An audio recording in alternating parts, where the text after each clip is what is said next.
ওর অবস্থা, ওর হাড়ে 3টা ছিদ্র, ওর এখন অপারেশন করা লাগবে। ডাক্তার দেখাতে গেলাম আমরা, সেখানে ওই মানে ছোটোকাল থেকেই সমস্যা পরে ডাক্তার চাইছিল, আমরা গরিব মানুষ বলে ডাক্তার চাইছিল যে ওষুধের মাধ্যমে সেটা ভালো করা, কিন্তু গত 3 বছর ধরে সে চিকিৎসা করে ভালো হয়নি।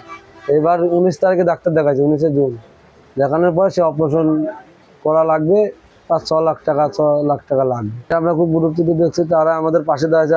আমরা তাদের প্রতি খুব শুভেচ্ছা জানাচ্ছি যে আমাদের পাশে তারা দাঁড়ানোর জন্য।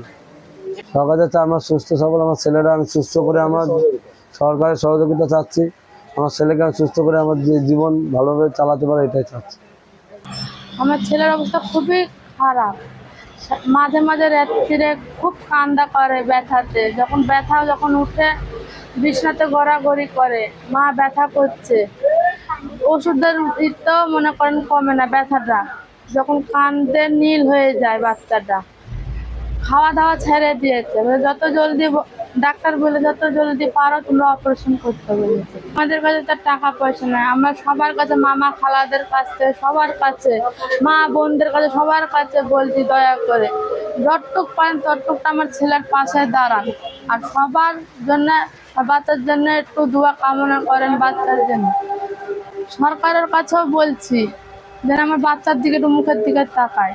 আমরা চাচ্ছি যে সরকারের কাছে, আমাদের জাতীয় ভাইয়ের কাছে, আমাদের আপন পরের কাছে, আমাদের খালা মামার কাছে, এমন বাজারঘাট জনগণের কাছে, সবার কাছে সাহায্য চাচ্ছি যে আমার নাতি ছেলের যে হাতটা লিক আছে, সবার কাছে ভিক্ষা করে সাহায্য করে যাতে আমার নাতি ছেলে সুস্থ হয়ে তার বাপ মার বুকে ফিরে আসুক।